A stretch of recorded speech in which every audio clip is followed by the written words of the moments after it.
Hi hello welcome to post 60. ఇప్పటి వరకు Tipparaju Ramesh Babu sir senior జర్నలిస్ట్గా తన అనుభవాన్ని మనతో పంచుకుంటూ ఉన్నారు. ప్రజలకు ఏది మంచి, ఏది చేస్తే బాగుంటుంది, ఒకవేళ తప్పేం జరిగితే దానివల్ల వచ్చే అనర్థాలు, దాన్ని ఎలా సరిదిద్దుకోవాలి, ఇలా చిన్న చిన్న సలహాలు ఇస్తూ పెద్దగా మన జీవితాల్లో ప్రభావితం చేసే విధంగా ఆయన ముందుకు వెళ్తూ ఉన్నారు. అదే క్రమంలో ఇప్పుడు డీలిమిటేషన్ అంటూ సెంట్రల్ గవర్నమెంట్ ఒక విధానాన్ని తీసుకురావడం చూస్తుంది. అసలు ఏంటి డీలిమిటేషన్, దీనివల్ల సౌత్ స్టేట్స్లో ఎటువంటి ప్రభావం కలగబోతుంది, నార్త్కి ఏ విధంగా బెనిఫిట్ రాబోతూ ఉంది, మొత్తానికి దీని వెనక అసలు విషయం ఏంటి, మతలబ్ ఏంటి అనేది సీనియర్ జర్నలిస్ట్ తిప్పరాజు రమేష్ సార్తో ఉన్నాం, అడిగి కనుక్కుందాం. సార్ నమస్కారం. నమస్తే సార్. ఏంటి సార్ ఇది డీలిమిటేషన్ అని హడావుడి మళ్ళీ మొదలైంది, ఏంటి సార్? లోక్సభ శాసనసభ నియోజకవర్గాల పునర్విభజన 2011 జనాభా లెక్కల ప్రకారంగా చేస్తారు. 2011 జనాభా లెక్కలు అంటే 2011కి 26కి 15 సంవత్సరాలు. ఈ మధ్యలో పిల్లలు పుట్టలేదో, ఓటర్లు పెరగలేదో మరి మనకైతే తెలియదు. మరి కేంద్ర ప్రభుత్వం ఎటువంటి నిర్ణయం తీసుకుంటుందో, ఆ నిర్ణయం ఎలా తీసుకుందో కూడా వాళ్ళకే తెలియాలి. 15 ఏళ్లలో పిల్లలే పుట్టలేదా దేశంలో? ఓటు హక్కు వచ్చిన వాళ్ళు లేరా? ఈ మధ్యలో 21 నుంచి 18 ఏళ్ళకి కూడా తగ్గించారు ఓటు హక్కు దాన్ని. మరి అప్పుడు కూడా పెరిగారు కదా కొంతమంది. సరే, వాటిని కొంచెం పక్కన పెడదాం. దాని గురించి 5 నిమిషాల తర్వాత మాట్లాడతా. ముందు ఏంటంటే, మీరు అడిగారు కదా, parliament seats may be increased to 816 for 816కి వెళ్తుందట. 544 నుంచి 816 సీట్లకి వెళ్తుందట. అందులో 33% మహిళలకు కేటాయిస్తారట. దాన్ని కొంచెం మనం కొంచెం చాలా విషయాలు ఉన్నాయన్నమాట, అందుకని అవి మాట్లాడదాం ముందు. ఎట్లాగో లోక్సభ శాసనసభ నియోజకవర్గాల పునర్విభజన చేస్తున్నారు కనుక ఆ సమయంలోనే, ఆ బిల్లులోనే, ఆ చట్టంలోనే కొన్ని చట్టాలు కొన్ని చేరిస్తే దేశ ప్రజలు చాలా చాలా సంతోషిస్తారన్నమాట. ఏంటి అదేంటంటే, నేను నరేంద్ర మోడీ గారికి, అమిత్ షా గారికి, ప్రస్తుతం లోక్సభలో ఉన్నటువంటి 540 మంది 44 మంది లోక్సభ సభ్యులకి, 280 మంది రాజ్యసభ సభ్యులకి నమస్కారాలు పెడుతూ, రాష్ట్ర ముఖ్యమంత్రులకి, రాష్ట్రాల గవర్నర్లకి, రాష్ట్రపతి గారికి కూడా నమస్కారాలు పెడుతూ, భారతదేశ ప్రజల తరఫున ఒక చిన్న విజ్ఞప్తి, ప్రార్థన కూడా. కొంతమంది రాజకీయ నాయకులు ఎక్కువ మంది పిల్లల్ని కనేయండి, ఎక్కువ మంది పిల్లల్ని కనండి, సంతానాన్ని పెంచేయండి అని అంటున్నారు. అవును, ఈ మధ్య బాగా అది బాగా ఎక్కువైంది. ఒకప్పుడు లాలూ ప్రసాద్ గారికి 13 మంది పిల్లలు ఉన్నారు, సంతానం ఉన్నారు, అది ఇది అని చెప్పి హేళన చేశారు. ఎన్టీ రామారావు గారికి కూడా 11 మంది 12 మంది ఉన్నారని చెప్పి అవహేళన చేశారు ఆయన్ని కూడా. కానీ ఇప్పుడు ఎక్కువ మంది పిల్లల్ని కనమంటున్నారు. మీరు చెప్పిన వ్యక్తి ఎక్కువ మంది పిల్లల్ని కన్నారు. ఎన్టీ రామారావు గారికి ఉన్నారు, లాలూ ప్రసాద్ యాదవ్ గారు ఇప్పుడు కనమంటున్న వ్యక్తికి లేరు కదా. సో అనేది ఏంటంటే, వాళ్ళందరికీ లోక్సభలో కానీ, రాజ్యసభకు కానీ, శాసనసభకి, శాసన మండలికి కానీ పోటీ చేయాలి అని అనుకున్న అభ్యర్థులకి, ప్లస్ రాష్ట్ర గవర్నర్లుగా నియమించాలనుకున్నటువంటి అభ్యర్థులకి కూడా ఈ చట్టంలో మార్పులు చేయమని వేడుకుంటున్నాను. భారతదేశ 140 కోట్ల మంది ప్రజల తరఫున వేడుకుంటున్నాను. అదేంటంటే, గతంలో మనకు స్వాతంత్రం వచ్చిన తర్వాత దేశ జనాభాని తక్కువ చేయమని చెప్పి, 2 లేక 3 చాలు, 2 లేక 3 చాలు అని చెప్పి కుటుంబ నియంత్రణ ఇచ్చారు. ఇచ్చి కుటుంబ నియంత్రణ అని 1977లో కాంగ్రెస్ ప్రభుత్వం పడిపోవడానికి కారణం కూడా కుటుంబ నియంత్రణే. ఓకే. ఎమర్జెన్సీ టైంలో ప్రతి వాళ్ళకి భారతదేశంలో లక్షలాది మందికి కుటుంబ నియంత్రణ చేశారని చెప్పి ప్రచారం జరిగింది. కొంతమందికి నిజంగా కూడా చేయటం వల్లే ప్రభుత్వం పడిపోయింది. ఓకే. ఓకే. 1977లో ఇందిరాగాంధీ ప్రభుత్వం పడిపోయింది, ఓడిపోయింది. కుటుంబ నియంత్రణలు చేయించుకోమని చెప్పి చేయించడం వల్ల ఓడిపోయింది. గవర్నమెంట్ కూలిపోయిందా? గవర్నమెంట్ ఓడిపోయింది ఎన్నికల్లో.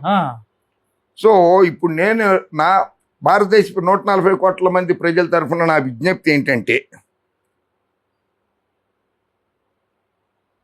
అవివాహితులు,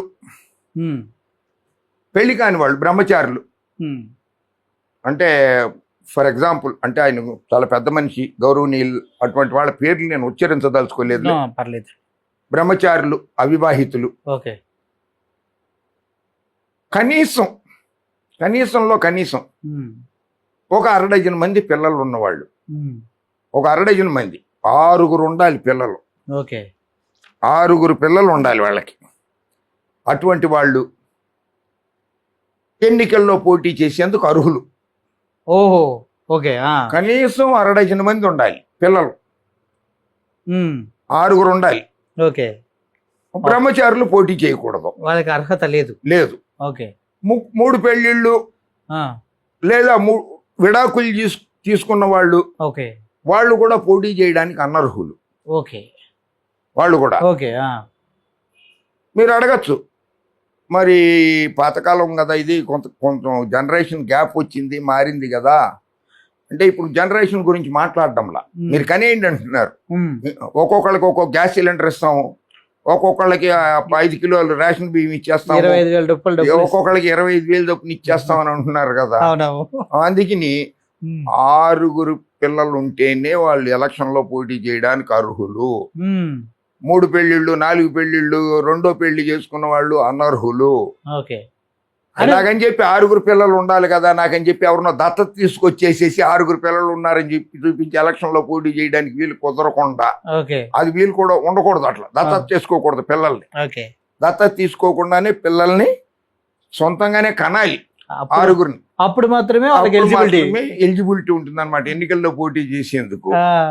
అటువంటి వాళ్ళు మాత్రమే ఎన్నికల్లో పోటీ చేసే రకంగా మన ఇది ఎన్నికల నియమ నిబంధనావళిలు ఉన్నాయి కదా, ఆ చట్టాన్ని మారుస్తూ ఈ రకంగా సవరిస్తూ బాగుంటుంది అనమాట. పార్లమెంట్ లో bill పెట్టాలంటారా?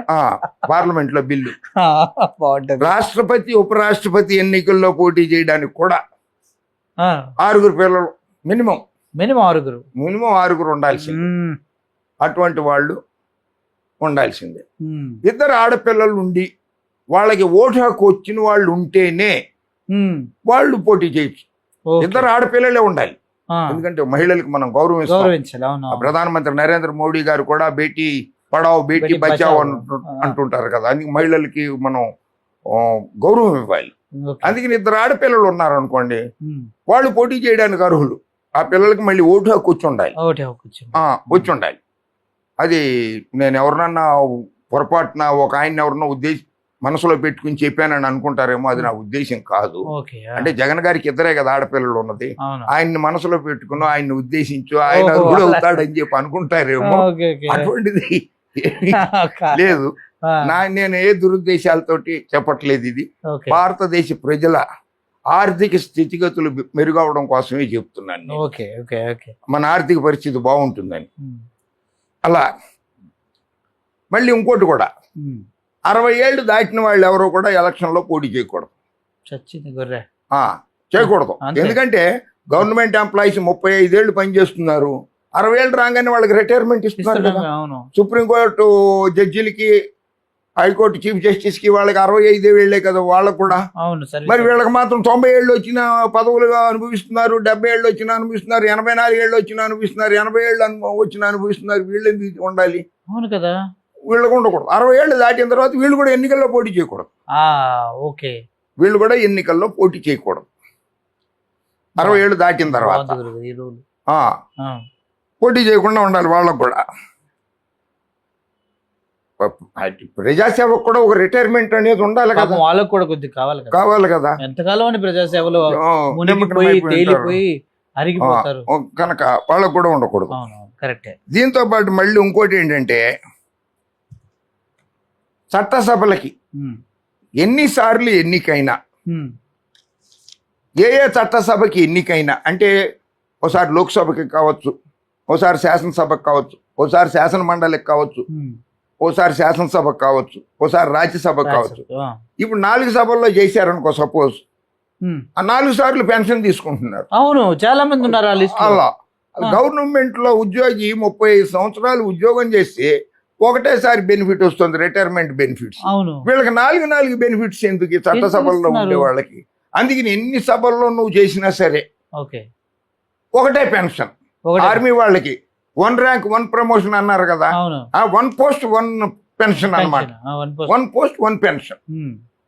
Any post only 1 pension. MP Rajya Sabha కావచ్చు, ఎన్ని ఎంపీ లోక్సభ కావచ్చు, ఎమ్మెల్యే కావచ్చు, ఎమ్మెల్సీ కావచ్చు. Okay, 1 post 1 pension only. Okay, okay, బాగుంది ఇది.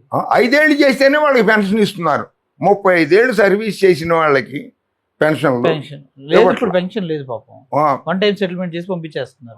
1 డే సెటిల్మెంట్లు అక్కడ. నిన్న హైకోర్టులో ఫైనాన్స్ సెక్రటరీ గారిని పిలిచి, హైకోర్టు ఆఫ్ తెలంగాణ, రాత్రి అయినా సరే ఆయన ఎప్పుడు వీలైతే అప్పుడే రమ్మనండి, అసెంబ్లీ జరుగుతున్నా సరే, అసెంబ్లీ రాత్రి జరగదు, అర్ధరాత్రి జరగదు కదా, అర్ధరాత్రి అయినా సరే ఆయన వచ్చేంత వరకు మేము ఇక్కడ కూర్చుంటాం, ఆయన రమ్మనండి ఇక్కడికి మా ఎదురుకుండా. రిటైర్మెంట్ అయిన వాళ్ళకి డబ్బులు ఎందుకు ఇవ్వట్లేదు, కోర్టు ఆర్డర్ ఇచ్చిన తర్వాత కోర్టు ధిక్కరణ కేసు కింద ఆయన జైలుకి పంపుతాం, అది అని చెప్పి హైకోర్టులో నిన్న చాలా గొడవ కూడా జరిగింది నిన్న. సో రాత్రి ఎప్పుడు ఆయన లేట్ అయిపోయింది, క్షమించండి నేను ఆన్లైన్లో వస్తానని చెప్పి ఆయన ఆన్లైన్లో మాట్లాడితే దానికి కూడా వాళ్ళు అసహనం వ్యక్తం చేశారు హైకోర్టు వాళ్ళు నిన్న. అటువంటిది గవర్నమెంట్ ఉద్యోగులకు ఒక రకము, ఆర్మీ ఉద్యోగులకు ఒక రకము. దేశ రక్షణ కోసం వాళ్ళు చలిలో 40 డిగ్రీలు -40, -30, -20లో హిమాలయాస్ మీద ఉంటారు మన దేశం కోసం, మన కోసం ప్రాణాలు అర్పించేవాళ్ళు. వాళ్ళకు కూడా 1 ర్యాంక్ 1 పెన్షన్, ఒకటేసారి పెన్షన్ ఇస్తారు. అది అలాగే ఎన్ని పదవులు చేస్తే అన్ని పదవులకి ఒక్కొక్కసారి ఒక్కొక్క పెన్షన్, 4 పెన్షన్లు వస్తాయి వాళ్ళకి 4 సభలు చేస్తే. కనుక అది కూడా పెన్షన్ విధానాన్ని కూడా మార్చేసి దేశ ఆర్థిక వ్యవస్థ బాగుపడుతుంది. కరెక్ట్, మీరు చెప్పింది. ప్రజలు బాగుపడతారు. చాలా బాగా ఇంత సొమ్ము చేయడం వల్ల, ఆదా చేయడం వల్ల, ఇంత సొమ్ము ఆదా చేయడం వల్ల డెఫినెట్ గా ఆదా అవుతుంది. ఇప్పుడు అదేదో చెప్పారే, మన 816 సీట్లు చేస్తామన్నారు కదా, 816 సీట్లు ఉన్నది. మన చట్టసభల్లో ఎక్కువ మంది సభ్యులు అయిన కొద్దీ వాళ్ళ గౌరవం తగ్గిపోతూ ఉంటుంది.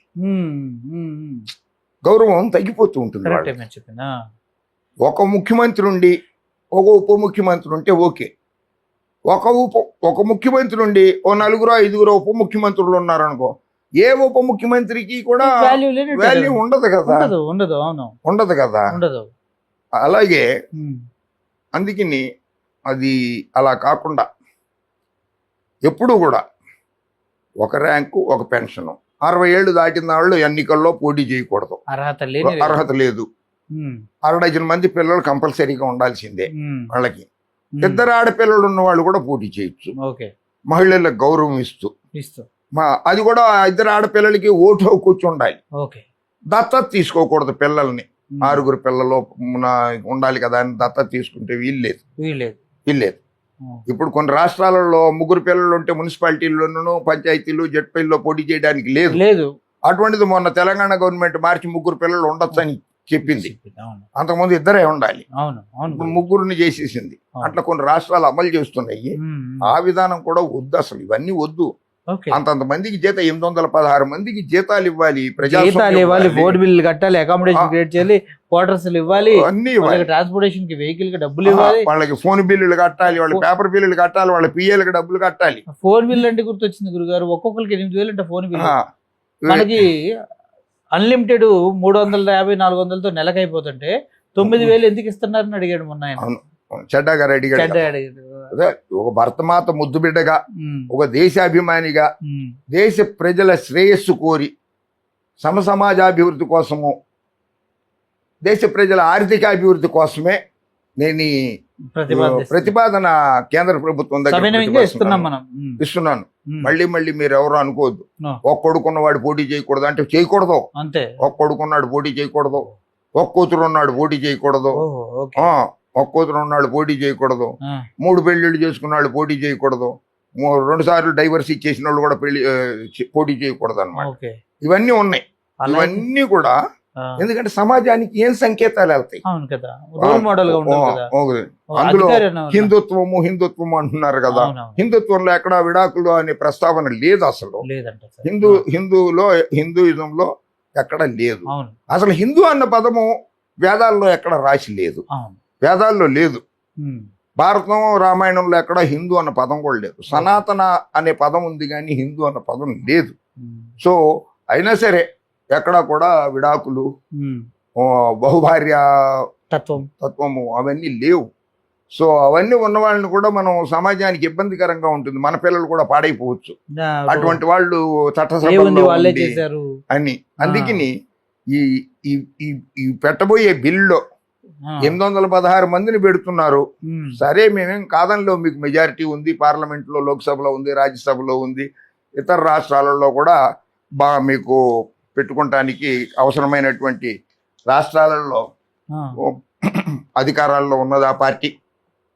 సో పెట్టుకోవచ్చు వాళ్ళకి. కాకపోతే ఇవి మాత్రం రూల్స్ లాగా పెట్టుకోండి. తెలంగాణలోనేమో 119 నుంచి 179 మందిట శాసనసభ్యులు, 17 నుంచి 26 లోక్సభ సభ్యులు గట. అదే ఆంధ్రప్రదేశ్కి వచ్చేసరికి 175 శాసనసభ స్థానాల నుంచి 263 అసెంబ్లీ స్థానాలు పెంచారు. 2 కలిపితే ఎంత అయింది? 2 కలిపితే 8కి 3 కలిపితే ఎంత అయింది? 11 అయింది. 11. ఇప్పుడు జగన్మోహన్ రెడ్డికి ఎన్ని ఉన్నాయి? 11 సీట్లు. కరెక్ట్. అంటే వచ్చేసరికి వై నాట్ 263 అంటాడు. చెప్పారు లెక్క మీరు. 2 వై నాట్ 175 కాకుండా వై నాట్ 263 అంటారేమో. ఒకవేళ చట్టసభలో పాస్ అయ్యేది కనుక వస్తే అవునా? 7, 5, 12, 13 అక్కడ 175 నుంచి 263. 25 లోక్సభ స్థానాల నుంచి 38 లోక్సభ స్థానాలట. 8, 3 11 లోక్సభ స్థానాలు కూడా. అది కూడా కరెక్ట్ గా అదే న్యూమరాలజీ. సో ఇవన్నీ ఉన్నాయి. ఈ ఎన్నికల ప్రక్షాళన అనేది చేయదలుచుకున్నప్పుడు దేశ ప్రజల ఆశయాల్ని, దేశ ప్రజల మనోభావాలను కూడా దృష్టిలో పెట్టుకుని చట్టాలు తీసుకొస్తే అటు కేంద్ర ప్రభుత్వానికి, రాష్ట్ర ప్రభుత్వాలకు కానీ మంచి పేరు వస్తుంది. ఆ రకంగా నేను ఎవరినో ఒక పార్టీ నాయకుడినో, ఇంకో పార్టీ నాయకుడినో ఎవరి గురించో కూడా నేను వ్యాఖ్యానించలేదు. నేను ఎవరి పేర్లు కూడా ఉచ్చరించలేదు, ఎవరి పేర్లు కూడా చెప్పలేదు, నేను ఎవరిని ఉద్దేశించలేదు. నేను ఇతర పేర్లు చెప్పాను. ఎన్టీ రామారావు గారి పేరు చెప్పాను, ఆయనకి 11 మంది పిల్లలు, 12 మంది పిల్లలు. లాలూ ప్రసాద్ యాదవ్ గారికి 13 మంది పిల్లలు. అసలు పెళ్లి చేసుకొని జయలలిత గారు ముఖ్యమంత్రి అయింది. కరుణానిధి గారికి కూడా 3 భార్యలు. అటు వాళ్ళ పేర్లు చెప్పాను కానీ నేను ఎవరి పేర్లు నేను చెప్పలేదు, చెప్పదలుచుకోలేదు. మీరు అన్నట్లుగానే ఇదేదో 816 నియోజకవర్గాలు చేసేసి ఉత్తరప్రదేశ్ రాష్ట్రంలో ఉన్నటువంటి 180 సీట్లు ఉన్నాయి ఇప్పుడు వాళ్ళవి. 120 చేస్తారట. ఇప్పుడు ఏదో 2014లోనో 2019లోనో 70 సీట్లు గెలిచారు 80కి. సో ఈసారి తపక్ దాంట్లో సగమే గెలిచారు, 35 గెలిచారు 70లో. ఈసారి సమాజ్వాదీ పార్టీ మిగిలిన బాగా ఎక్కువనే గెలిచేసింది అది. సో ఇది బీజేపీ పార్టీకి ఎదురు దెబ్బ తగులుతుందేమో అనేటువంటిది నా ఆలోచన. అన్ని సీట్లు పెంచుకుంటూ పోతే. దీంతో పాటుగా మీకు ఏమవుతుందంటే ఇక్కడ లోక్సభలోనూ శాసనసభల్లోనూ సీట్లు పెంచడం వల్ల ఇక్కడ శాసన మండలిలో కూడా సీట్లు పెరుగుతాయి కదా, మరి రాజ్యసభలో కూడా సీట్లు పెరుగుతాయి కదా. అంటే వాళ్ళకు కూడా జీతాలు అవన్నీ కూడా ప్రజలే ఇవ్వాలి కదా, మనం ప్రజలే కట్టాలి కదా. ఎందుకు ఈ బాధ? ప్రజల మీద ఎందుకు ఇంత భారం వేస్తోంది ప్రభుత్వం? అనేది ఆలోచించాల్సిన విషయం. అంటే ఇక్కడ డీలిమిటేషన్ ద్వారా సౌత్ స్టేట్లకి అన్యాయం జరుగుతుంది. నార్త్ లో ఎక్కువ మంది పిల్లల్ని ఇబ్బడిగా కనేశారు. వాళ్ళకేమో ప్రాతిపదికన సీట్లు ఇస్తే, సౌత్ లో మీరు అన్నట్టుగా ఇందిరాగాంధీ వీళ్ళంతా ఎప్పుడైతే పిల్లల్ని తక్కువ కనమన్నారో సౌత్ స్టేట్స్ అన్ని తక్కువ కన్నారండి. నార్త్ వైపు విపరీతంగా పెరిగిపోయారు. తద్వారా నార్త్ డామినేషన్ లోక్సభలో కానీ రాజ్యసభలో కానీ ఎక్కువ అవుతుంది. అట్లా అది ఒక పాయింట్ అయ్యి ఉండొచ్చేమో, కానీ భారతదేశంలో గనక మనము 544 సీట్లు తీసుకుంటే సౌత్లో 141 సీట్లు ఉన్నాయి లోక్సభ స్థానాలు సౌత్ ఇండియాలో. నార్త్లో ఉన్నవి 9 రాష్ట్రాలే. 9 + 4 13 రాష్ట్రాలే. మిగిలిన రాష్ట్రాలు ఉన్నాయి కదా, దాన్ని నార్త్ అనరు కదా. ఆ రాష్ట్రాలని నార్త్ స్టేట్ అనరు వాళ్ళని. సో ఇక్కడికి వచ్చేసరికి ఎక్కడెక్కడ లేదో ప్రాతినిధ్యం లేదో అక్కడ చేస్తే బాగుంటుందేమో, కానీ నాకు తెలిసి అండమాన్ నికోబార్ అటువంటి ప్లేసు, లక్షద్వీప్ లాంటి ప్లేసు